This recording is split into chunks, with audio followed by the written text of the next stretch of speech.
Morning, everybody, and welcome to Saga's results for the 6 months ended 31st of July 2025. My name is Mike Hazel, and I'm the Group CEO, and I'm joined today by our Group CFO, Mark Watkins.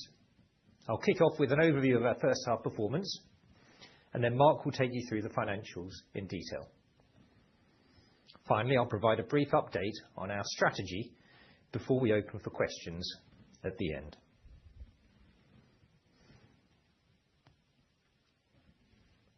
I'm pleased to report we've had a strong first half with a performance ahead of our expectations. We've seen first half revenues increase, profits perform ahead of our expectations, and a significant reduction in net debt. Underpinning this performance was the continued momentum we are seeing in travel. Alongside a strong trading performance, we've also continued to deliver the strategic actions that we previously laid out. We completed our refinancing in February, putting in place a new 2031 corporate debt facility and repaying our 2026 bond maturity and the Roger De Haan loan facility.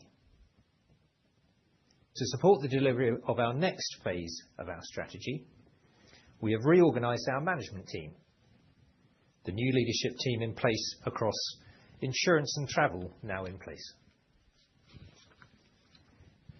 In July, we successfully completed the sale of our underwriting business, with cash proceeds 17 million ahead of our forecasts. And we're making good progress on preparations for the launches of both our Ageas and NatWest Boxed partnerships later this year. In doing so, we are making rapid progress towards a less complex, lower risk business model with more predictable earnings that will allow us to focus on our core strengths of customer insight, marketing, and data in support of our medium-term growth plans, particularly in travel. To that end, we were delighted to launch the latest addition to our river fleet earlier this year, responding to the demand we are seeing for our boutique cruising offer. I was on board the Spirit of the Moselle last month, and she's an amazing ship.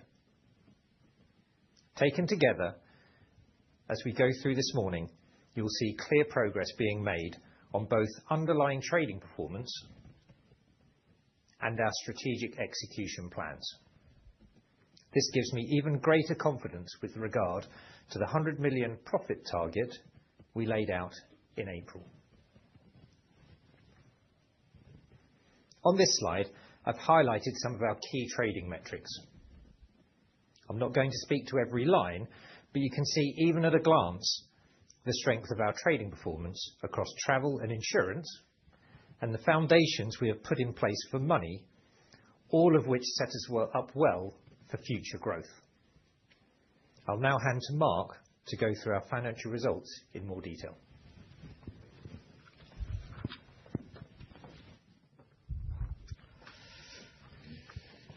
Thanks, Mike. Good morning, everyone. It's a pleasure to be here today. I'll spend the next few minutes covering the detail of the financial results before covering the outlook for the remainder of the year.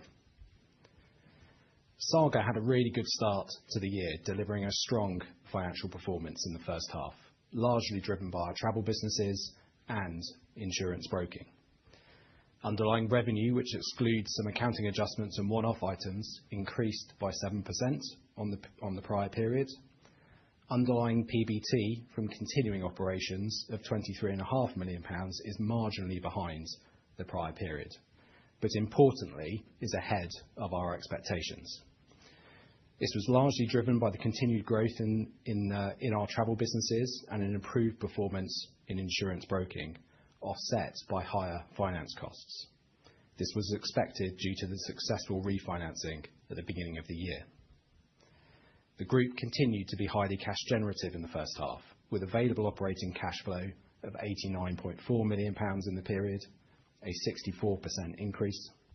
This does reflect some seasonal strength, which I'll touch on again in a moment. Net debt reduction continued, and the position at the 31st of July was £515.1 million, £102.1 million lower than 31st of July 24, and £77.7 million lower than at the year-end. Alongside strong trading EBITDA growth, which grew 8%, this supported further deleveraging, with the total leverage ratio now at 4.3 times, compared with 4.8 times at the same point in the prior year. I'll now focus on the headline underlying profit contribution from each of our business units. Our travel businesses continued to generate strong customer demand, delivering 41.6 million pounds of underlying PBT in the first half, a 33% increase on the year before. Our insurance broking business performed well in the first half. Despite the anticipated decline in earnings, performance was ahead of our expectations. The standout performance of this business is that after a number of years of decline, policy volumes for motor, travel, and our private medical insurance have returned to growth. Other businesses and central costs marginally increased due to lower investment income, as the group now holds a lower level of cash than it previously did. The result of this is that underlying profit before tax increased from 27.2 million pounds in the prior year to 38.7 million. Insurance underwriting is now classified as discontinued, but the strong performance in the first half supported our ability to capture an additional 17 million of cash from the sale, which completed on the 1st of July. I'll now spend some time covering each of our core businesses in a bit more detail, and I'll start with Ocean Cruise. Our Ocean Cruise business had an exceptional start to the year, growing underlying PBT by 23% and continuing to show extremely strong forward bookings. Revenue grew 8%, supported by an increased load factor and per diems. The load factor in the first 6 months of the year was 94%, which compares with 90% last year, and the per diems were £391, 8% higher than the year before. Underlying PBT of £34.5 million was 23% higher than the prior period, supported by cost discipline and lower finance costs. The lower finance costs reflect the continued repayment of the cruise facilities. This is now reduced to £55.6 million per year due to the repayment of the first COVID deferral loan. Looking ahead to the full year, the booked load factor and per diems are very strong, currently 2 percentage points and 10% ahead of the same time in the prior year, respectively.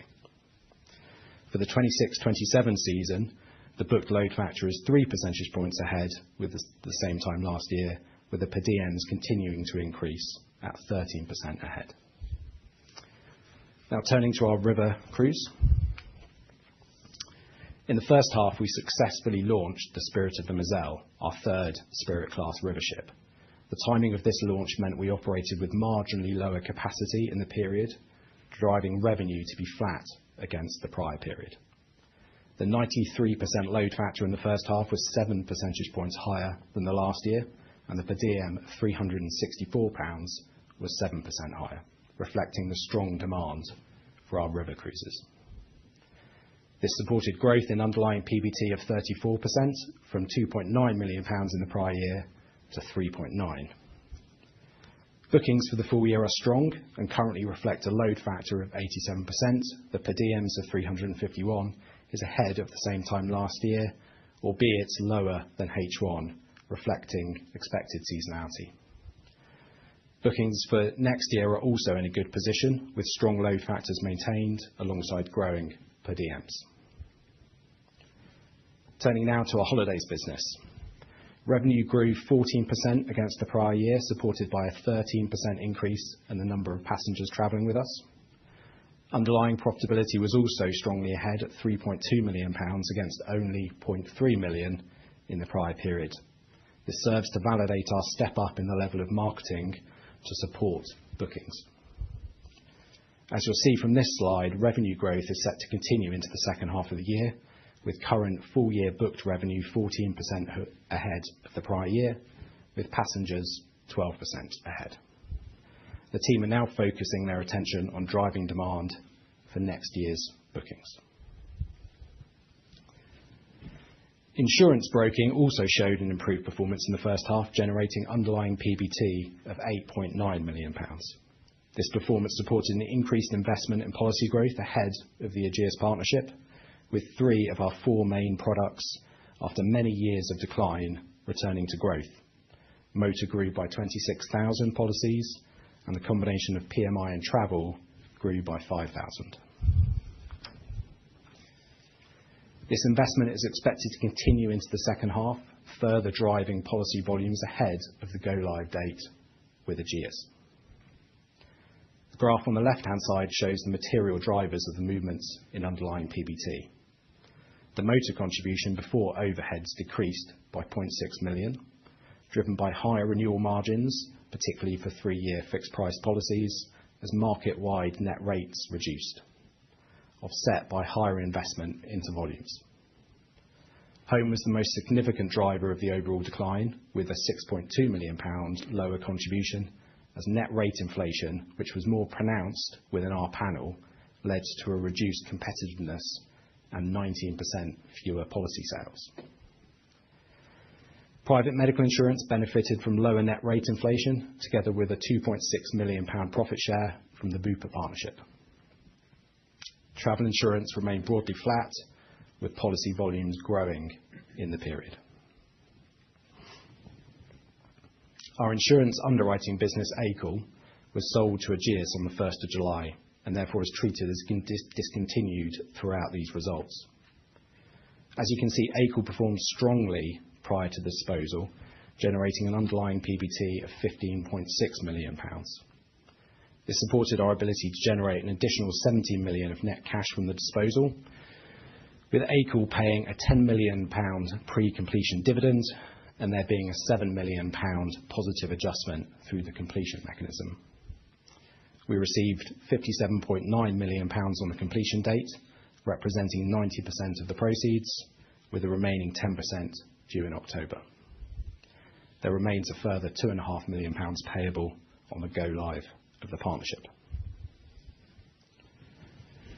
Debt reduction is a clear strategic priority for Saga, and I'm pleased with the progress made in the period. During the first half of the year, net debt reduced by 77.7 million pounds to 515.1 million, with a leverage ratio of 4.3 times, also below the year-end level of 4.4 times. Available operating cash flow for the first 6 months was 89.4 million pounds, 64.3% higher than the last year. This was driven by a step forward in cash generation from all of our businesses, together with the 10 million pound dividend paid by underwriting.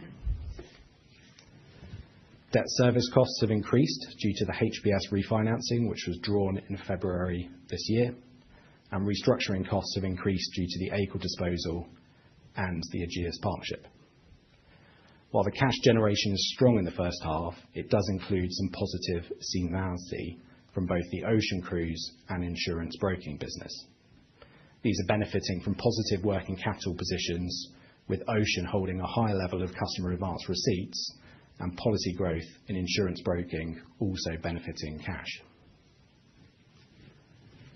So let's now turn our attention to the full year. Bookings for the full year in cruise are strong. We do, however, expect profitability in the second half to be marginally lower than the first, purely due to the normal seasonality within that business. The peak trading months for our holidays business are typically August to October. As a result, we expect that underlying profitability will be materially higher in H2 as we benefit from economies of scale and operational leverage. In insurance broking, we expect the trends that we saw towards the end of the first half of the year to continue for the second half, but a step up in investment in the second half means that profitability will be lower than the first. What this all means for the group is that the momentum we have seen in the first half gives us confidence to move our guidance for the full year. We now expect the full year underlying PBT to be in line with the prior year, and importantly, our net debt leverage ratio to be below that of the prior year. And with that, I'll hand back to Mike for an update on strategic progress.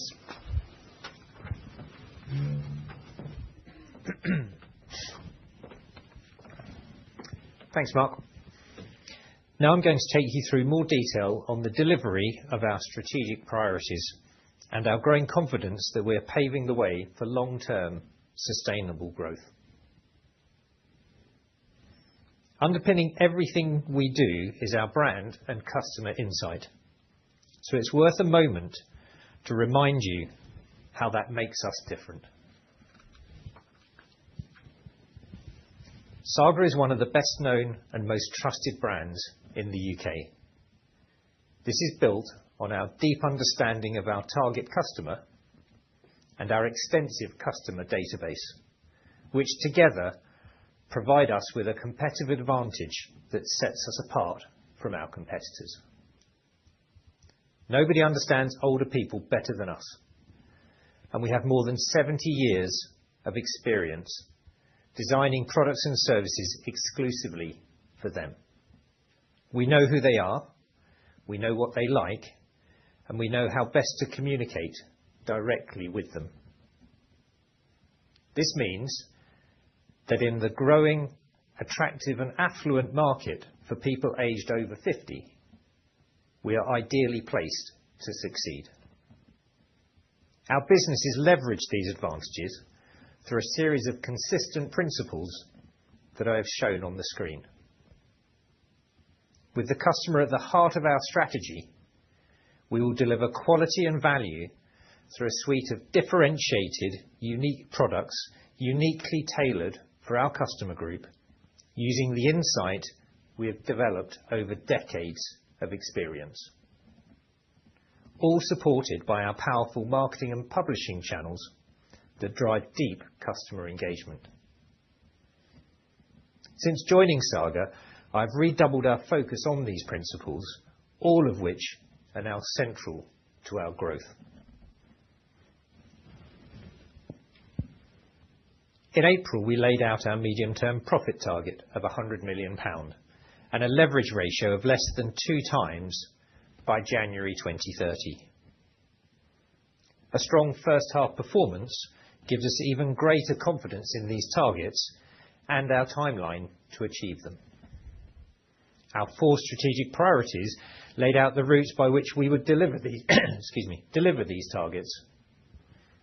And we continue to make good progress on each of them, progress that will be obvious as I now touch on each business.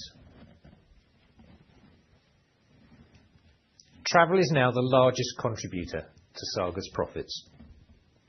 In March, we announced that we had combined the leadership and operations of our previously separate cruise and holidays businesses under the leadership of Nigel Blanks, previously CEO of our cruise division. No longer operating in silos, a single management team ensures consistent, excellent customer experience and a coherent marketing strategy across both cruise and all of our holidays. Best practice is shared across the different product lines, and customers are more easily introduced to a wider range of holiday options for their next experience. Saga has been taking older people on holiday since 1951, and we are the experts in catering for their needs. Our customers are time-rich and have money to spend. They like to travel outside of peak season, enjoying quieter destinations, sometimes, though, quite adventurous ones. What unites them all is that they know Saga can offer, when needed, a little more support than our peers to ensure they can really make the most of their holiday. We take our customers to places they might not otherwise go, tailoring the experience to meet their needs. We open the world to them and allow them to enjoy travelling for longer. By understanding these needs, we create holidays exclusively designed for this age group, catering for them in a way that the mass market can't. By playing to our strengths, we separate ourselves from our competitors, and all of our travel businesses are now growing as a result. Ocean Cruise remains at the heart of Saga's travel offer, with its enduring popularity only getting stronger. Forward bookings remain strong, and repeat bookings are consistently high. This performance is down to the quality of our product and our relentless focus on our guests. Tailor-made for our customers, built on decades of cruising experience, our customer satisfaction and TNPS scores are market-leading. Our two ships provide a tailored luxury experience within a boutique cruise environment, setting us apart from the mainstream providers or the mega ships which constitute the wider market. Smaller and easier to navigate, our specially designed ships provide a tailored experience for our customers' holiday. From our nationwide chauffeur car pickup service at the start of their holiday, to the number of single cabins we have catering for solo travellers, to the quality of service and hospitality on board. We continually look to improve and refresh our proposition across dining, trips, and entertainment. You can see on the screen a picture of our newly launched French restaurant aboard the Spirit of Discovery. Refined but contemporary, it offers a fantastic dining experience and is proving extremely popular with our guests.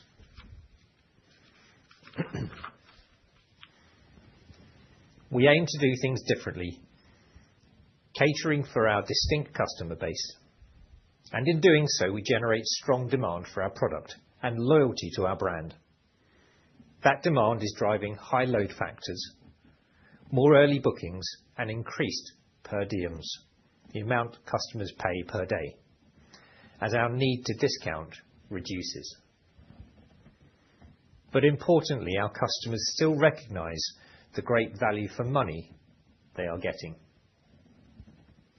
This is a trend we are confident will continue as we carry on giving customers what only Saga knows how to do. River cruise holidays are perfect for our customers. Sitting between our active land-based touring options and our no-fly, hassle-free ocean cruise experiences, river cruising offers a gentle river-based touring option without the need for lengthy coach journeys and multiple changes in hotel. Customers wake up each day in an exciting new destination. We moved our river cruise business under the leadership of the Ocean Cruise team several years ago, and have been aligning the service experience across the two propositions. As you can see from the page, the results have been very successful, with load factors, per diems, and customer satisfaction all performing very well. Building on this success, we're adding more ships, and this summer launched our newest vessel, the Spirit of the Moselle. This is an outstanding contemporary ship, specially designed by us for our customers. Its sleek exteriors and modern interior design is already proving incredibly popular with our customers, demonstrating the opportunity we have to scale up our river cruise business. Our next river ship is already in development and due to launch in summer 2027 as part of our ongoing growth ambition for this part of our business. Our cruise performance has somewhat outshone our holidays business in recent years, but we've been making great progress there too, and there are clear opportunities to build on this under our new leadership structure. At Saga, we offer holiday options that meet customers' needs, whatever their age.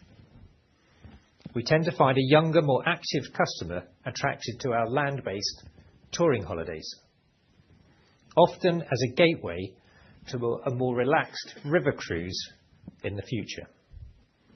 Other customers look to enjoy a hotel stay at an interesting destination through one of our specially selected hotel stays, complete with Saga host on site to make sure they get the most out of their holiday. Whatever their choice, we understand that older customers are drawn to different aspects of travel to those generally catered for by the mass market. With more time available to them, older customers will typically choose to stay a little longer to more deeply experience the destination they are visiting. They're interested in understanding the language, enjoying local cuisine, and visiting culturally significant sites. Beaches and swimming pools are nice, but our customers would typically prefer a nice meal overlooking amazing scenery without the sound of children splashing around behind them. Our holidays offer had, over time, become a little too generic, missing this opportunity to fully play to the differing demands of our customers, something that our cruise businesses have been doing brilliantly. Now, under the leadership of Nigel Blanks, previously CEO of our cruise division, we are bringing the focus more squarely back on our customers and differentiated experiences, tailored for them. Recognizing the type of holidays our customers want, we are expanding our range of special interest holidays. Think bird watching, food and wine, history, archaeology, and so on. It's early days, but as you can see, this refocus, which will take a while to fully flow through to our program, has already started to work. Revenues and profits are continuing to grow from an already strong performance last year, and satisfaction levels have materially improved. Customers tell us they love our nationwide chauffeur car service, and so from April, our chauffeur service will be included in all Saga holidays as standard, meaning that whatever their holiday choice, the Saga experience starts from the moment they leave their house.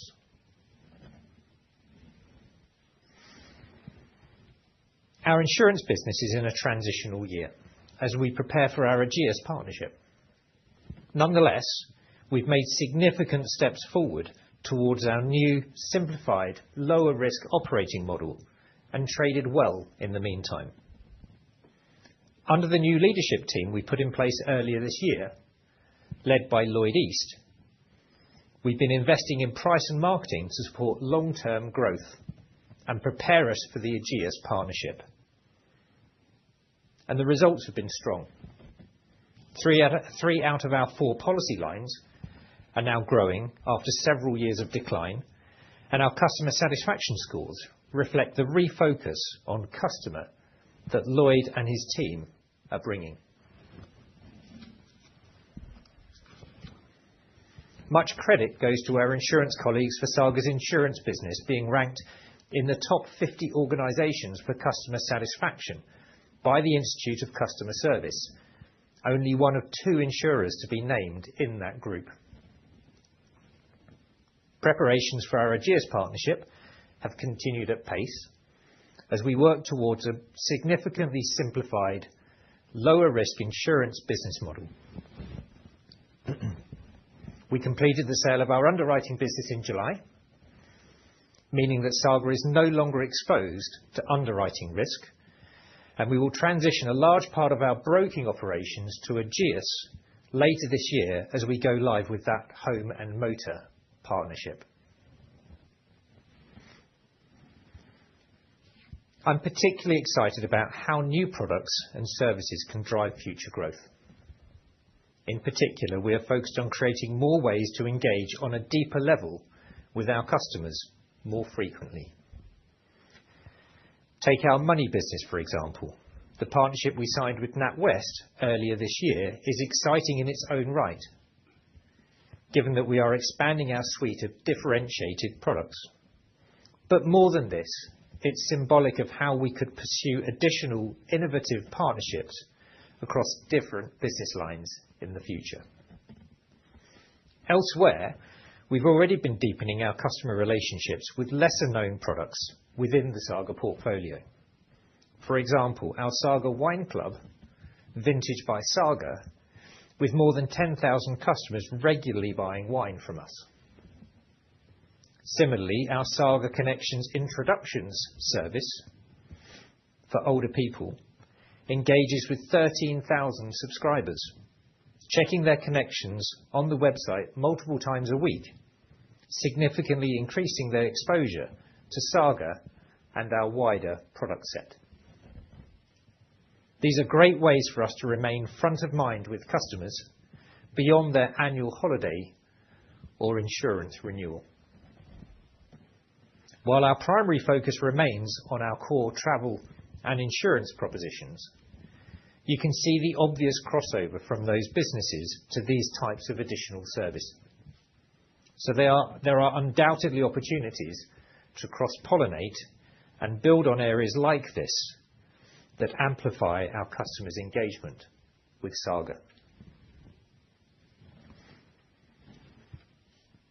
Our publishing business lies at the heart of our customer engagement strategy. Celebrating the lifestyles of older people, it provides deep and regular engagement with our target customer group, and in a digital world is increasingly a powerful source of insight into what is on their minds and what attracts their interest. As you can see from this page, comprising our award-winning magazine, newsletters, website, and online articles, it's a fantastic aspirational communication channel, positively portraying the lifestyles and interests of older people. This month's magazine encapsulates that perfectly. You will have seen coverage of our interview with Pierce Brosnan and Helen Mirren right across the mainstream press, and in every instance crediting Saga magazine in the reporting. And we have a real opportunity to build on this amazing content, given the early success we are seeing across our digital channels and platforms. Our print magazine is already the largest paid subscription magazine in the UK. By surfacing this content on our website and refreshing it regularly, we're now driving highly engaged customers into the heart of our business, where they spend more time and come back again to see what else we've got to say. They sign up for more content, allowing us to then communicate with them more broadly. We're now seeing 1.3 million monthly visits to our magazine website, 37% of which are new to Saga. And these numbers are growing every month. Building on this brilliant content, we're sending around 10 million newsletters each month, covering anything from lifestyle tips to personal finance matters, and seeing opening rates of up to 49%, a clear indication of the quality and relevance of that content. By refreshing our website, both our Saga homepage and the magazine site, we are driving traffic into the Saga environment, exposing customers to individual businesses and the messaging while they browse.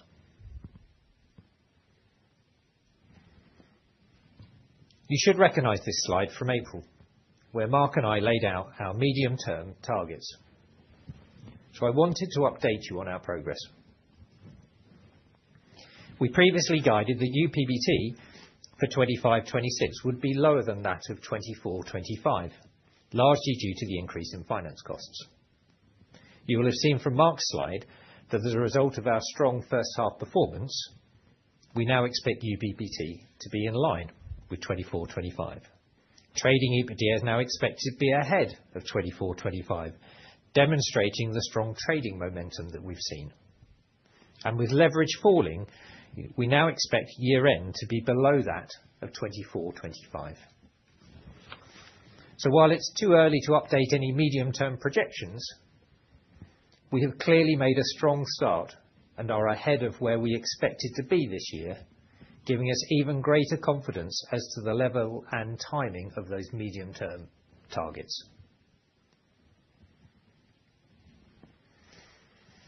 Finally, to wrap up before we move to questions, we've made significant progress in the first 6 months of this year. We've delivered a strong financial performance, particularly in travel, and we have significantly reduced our debt. Alongside this, we've achieved some significant strategic milestones toward our more customer-focused, simplified business model going forward. That puts us in a great position as we head towards the full year. Looking ahead, we expect to go live with our Ageas partnership in Q4 2025, beckoning the start of a significantly less complex and lower risk insurance model for us next year. We will continue to build on the momentum we are seeing across our travel businesses, leveraging the benefits we are now seeing from the combined operations that we've put in place. And we'll go live with our NatWest Box partnership at the end of this year, which will start us down the path of engaging customers in more differentiated products and services beyond our travel and insurance offerings. In short, we'll keep delivering on what we said we would do. We'll now go to Q&A, taking questions in the room before moving online.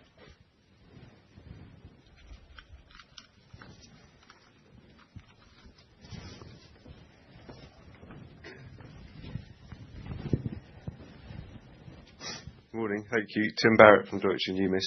Thanks for the presentation. I had a couple of things, please. Question on ocean cruise. Could you give us an idea on how we should benchmark your performance there? And specifically, £437 on the forward, but looks really impressive. I'm just wondering how you would encourage us to think about next year as a whole. And then, interesting what you say about the database. Could you talk about scaling that and what size it is, how you know, I guess how the database is growing? That would be great. Thank you. Sure. So taking the ocean point first. So look, what we're seeing on ocean is really strong load factor growth and performance. Clearly, that's been growing year after year. We're getting to the point now where we're well into the 90%. What that translates into is a very powerful performance in per diems. The per diem growth is coming from a combination of the demand and people competing to get onto their favourite ship and their favourite cabin and their favourite holiday. But we're also seeing that translating into earlier bookings, which means we then need to discount less to drive that demand. So that's what that, together with improving the itineraries, improving the onboard experience, improving the onshore excursions, all of those things add greater value, which drive that per diem growth. So as we now get to the point where it's pretty clear that there's only so far you can take load factor growth, it will continue to grow a bit. But actually, the growth opportunity from here is continuing to add more value,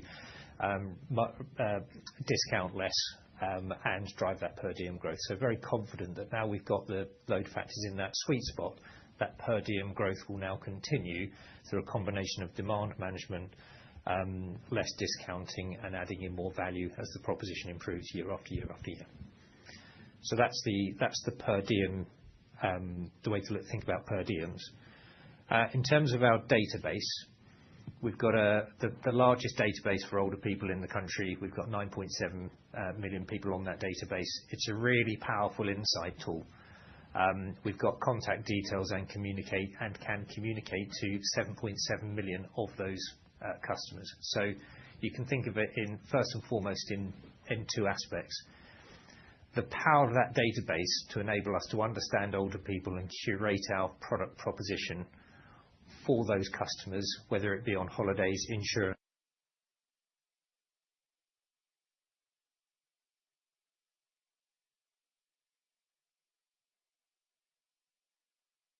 send out a newsletter with a pet article in it and see who opens it.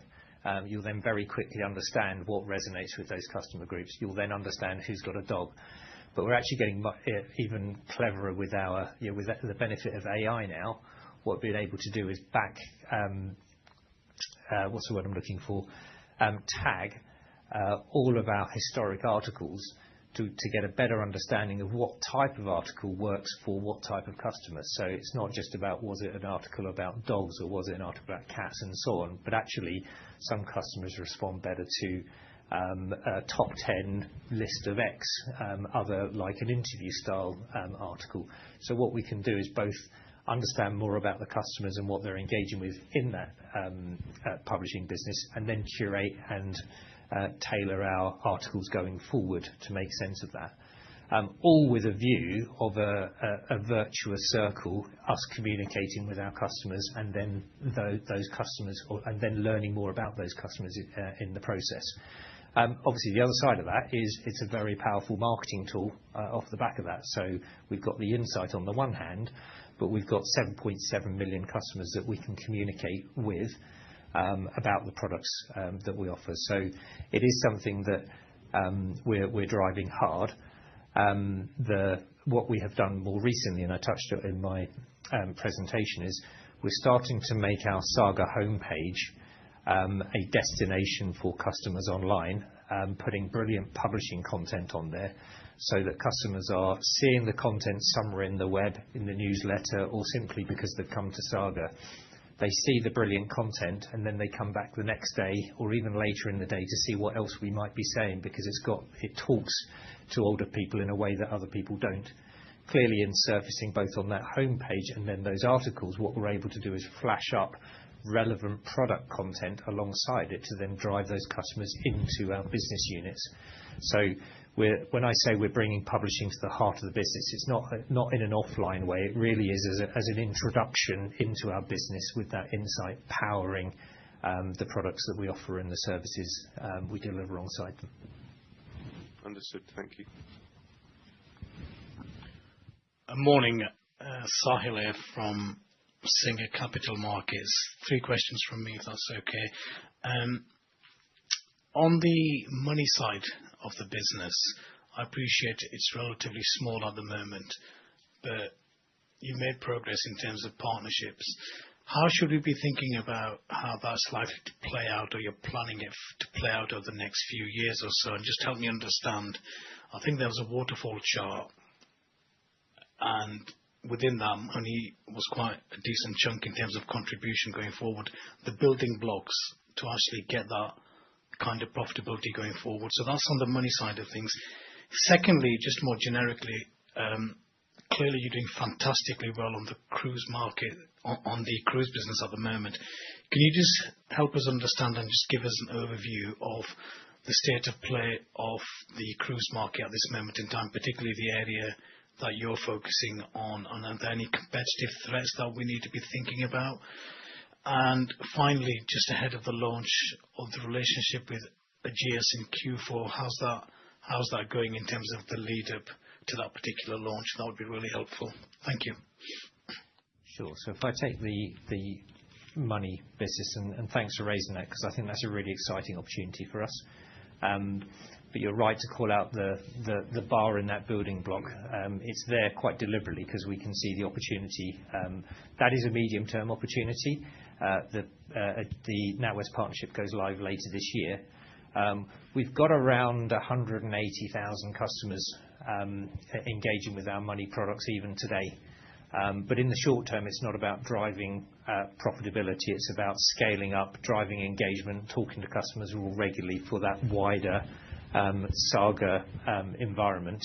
But clearly, as we build that proposition over time, then the focus shifts from the early scaling up to then converting that into more profits and returns on that investment. So I'd encourage you to think about that as a long-term opportunity with a short-term scale-up. In terms of the cruise market, look, I think it's dangerous right the way across our holidays proposition to think about the market rather than understanding that we do something different to the market, and that's what I'd encourage you to think about. Nobody is doing what we do.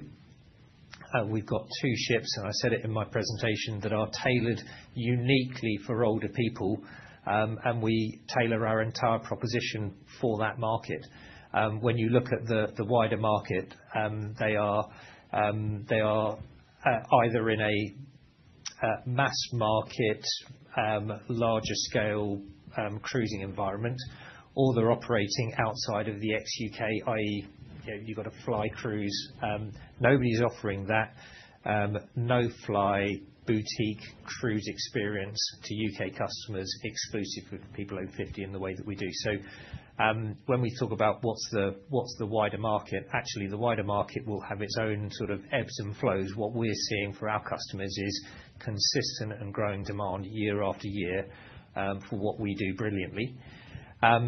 In terms of competitive threats, I think that therein lies the answer. We do something different right the way across our holidays proposition, whether it be cruise, ocean cruise, river, or holidays. We win by being Saga, understanding older people better than anybody else, and then curating products and services in a way that nobody else actually wants to, because they're catering for a mass market. And you'll see that as we move into this new phase for Saga, where we've moved away from fixing the business, which we've been focused on for the last couple of years. This point around, we do what Saga does, we understand older people better than anybody else, and right the way through all of our product propositions, and indeed anything new that we offer, you're going to see us first and foremost thinking about the customer, how their needs are different, and then playing that out. And therefore, when you think about that competitive advantage that brings, it's not so much about what the wider market is doing, about what we can bring that is different to that wider market. And Aegeus. So just to remind you on the Aegeus, for those that won't be close to it, really exciting opportunity, will transform our insurance business model. So it's a home and motor partnership where Aegeus will bring the operations and the insurance infrastructure, scale and investment as a first-class insurer in the UK. After their acquisition of eSure, they will be in the top 3 UK insurers. They do that brilliantly. What we do brilliantly is understand older people, market in a way that other people can't, using our database and our experience of marketing to older people, and help Aegeus design products and services for those older customers. Put that together, you've got the perfect combination of Saga doing what it does brilliantly, and Aegeus doing what it does brilliantly as a first-class insurer. So really exciting opportunity, but not just because of the overall opportunity to grow, but also because of it frees us up to focus on what we do best and allows Aegeus to focus on what they do best. So in striking this partnership, we will and are rapidly implementing a much more simple and lower risk business model, whereby we no longer take underwriting risk. We completed the sale of an underwriter in July. And by the end of the year, we'll be live with the Aegeus partnership, whereby they run the policy administrations, they run the back end, they run the infrastructure, and so on. And they have all the regulatory complexities that come with that. We will become a customer-focused marketing driver of that business, and therefore be able to focus on what we do well. So as well as the growth opportunities, that simplification objective that frees us up to focus on what we do best is a really powerful aspect of that. So underwriting completed end of July, the wider partnership due to go live at the end of the year, and everything's on track.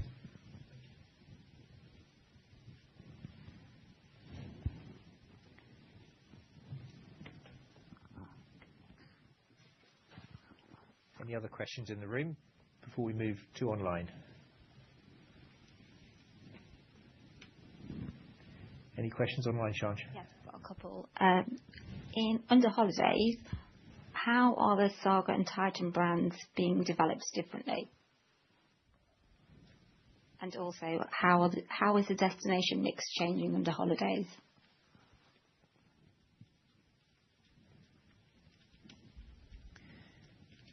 Okay, thank you for the question, whoever that came from.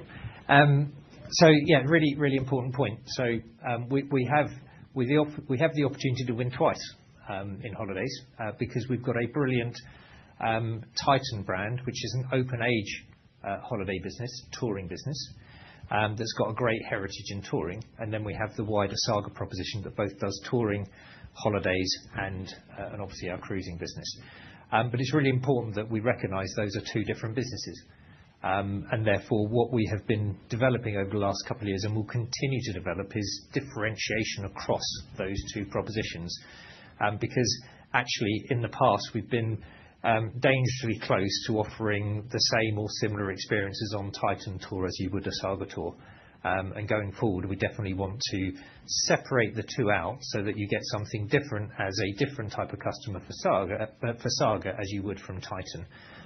So where you see Saga on the badge, you'll see all of the things that we curate for that older customer base that comes through with a Saga customer. And then likewise, those customers that are looking for a complementary proposition but maybe slightly younger and more active will engage with the Titan brand, potentially as a feeder to engaging with Saga at a later stage when they see what the wider service and product proposition we can offer under the Saga banner looks like. So great opportunity. It's a complementary product set between the two. And in terms of destinations, look, we'll talk more about product development and proposition in the future as Nigel and the team get their feet under the desk. Our immediate focus on proposition has been to really double down on what our customers look for from a business that offers something different for older people. And that starts with special interest holidays. So, as I said in my speech, older customers go on holiday for something different. They're not typically looking to go and lie on a beach or lie by a swimming pool. They're looking for something that engages their brain, maybe participate in their hobbies, and just have a great experience beyond simply the poolside. So special interest is always something that we've offered, but we are increasing the range of special interest holidays and seeing increased demand for our special interest holidays. So we're seeing more people engaging with our special interest holidays. Quite a mouthful, but I'll keep saying it. And as we add in more special interest opportunities going forward or experiences going forward, then we're seeing increased demand as a result of that. So we're seeing more demand for what we've got, and we're driving more growth in that demand by adding in more. Okay, I've got a couple more, and they're from Peel Hunt, so it's Ivor Jones. So Ocean Cruise, how are the dry dock timings managed, and were the cruises impacted by the Middle East over the summer, and what was the financial impact? Okay, taking the latter easily, we're not impacted by the Middle East disruption. The way to think about our Ocean Cruise is it's a floating hotel, and therefore we float wherever that we want to in any given year. So Middle East is not a big part of our itinerary, and therefore we flex that itinerary every year to make sense of what we're seeing in demand, but also the geopolitical environment. So actually a really flexible market for us, and despite all of the disruption in recent years, you've seen that we've gone from strength to strength without any disruption there. In terms of dry dock timing, we had a dry dock in the first half of this year, and we had the other ship, and I forget which way around it is, but the other ship had a dry dock in the second half of last year. And you'll see that just having a slight impact on the load factors and load factors in any given year. However, so that therefore effectively the dry docks are now out of the way, and I'm going to look at Nigel. This is why I bring the team here. The cycle for dry docks are So effectively we do 2 dockings every 5 years, a wet dock and a dry dock. Wet dock, clearly ship stays in water. Dry dock, she comes fully out. So that's where we do our statutory and compliance work. So it's a 5-year cycle. Was that the 2 questions? Great. Any other questions online? One more from Ivor. Travel marketing, how are they being deployed, and how is that changing?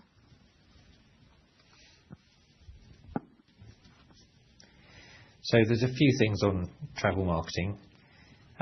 Firstly, by combining the 2 travel businesses, cruise and holidays, we get much bigger bang for our buck, because we're able to optimize our marketing right the way across our travel proposition rather than focusing on cruise marketing over here or holidays marketing over here. So that is increasing the penetration of our marketing spend right the way across the business. The profile of marketing is slightly different this year to previous years. We focused our marketing in the current year on driving our current year bookings, and you'll see that passenger numbers in year are 13% ahead of the strong year that we had last year. What that means is, as we go into the second half of this year, we'll shift our focus into marketing next year, But it does mean that the year-on-year booking profile is slightly different, which is why you're seeing that next year bookings are slightly behind where we were this time last year for the year ahead. Not concerned about that. That's simply because we've rightly focused on driving this year, driving the growth into this year, which will then mean that translates into repeat business for next year, and then we drive the next year's bookings in the second half of the year. So very confident in the outlook, and that's a business that's growing very well. Outside of the sort of coherent marketing approach right the way across travel, what we are also now doing is really driving up our holiday marketing, more tailored for our customers. Again, learning by looking at all of what works and what doesn't work right the way across our holiday propositions, we can take learnings from one part of the business into the others. So I would say that in our holidays business, we've probably been a little overexposed to digital marketing and a little underexposed to analog marketing. That means that if you recognize our customer base, they tend to respond more to the white mail catalog marketing than they will do to digital marketing. There's room for both, but our cruise business has got brilliant experience in doing that. The marketing director that was sitting across cruise is now sitting across the whole of our travel business, bringing those learnings into the holidays business. So we're rebalancing the spend between digital and analog, importantly. But we're also out on radio. You'll notice that insurance is now actively marketing on TV as well. That brings us a halo effect. So right the way across the board, you'll see Saga present, not just in travel, but more generally putting our head above the parapet, which I think is a real sign of where the business now is.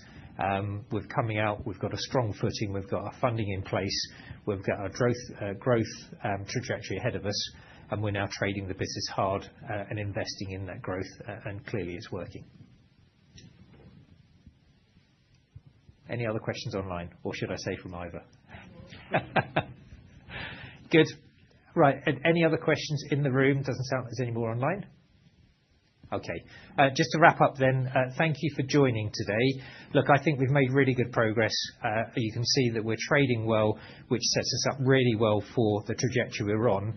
But really importantly, that's going to be underpinned by the delivery of our strategic actions, and we're getting on with that stuff as well, which means when we talk about those medium-term targets that we set out in April, we're even more confident sat here today that we'll deliver on those targets, 100 million profit and less than 2 times leverage by January 2030. So, great fun, and we're getting it done. Thank you, everybody.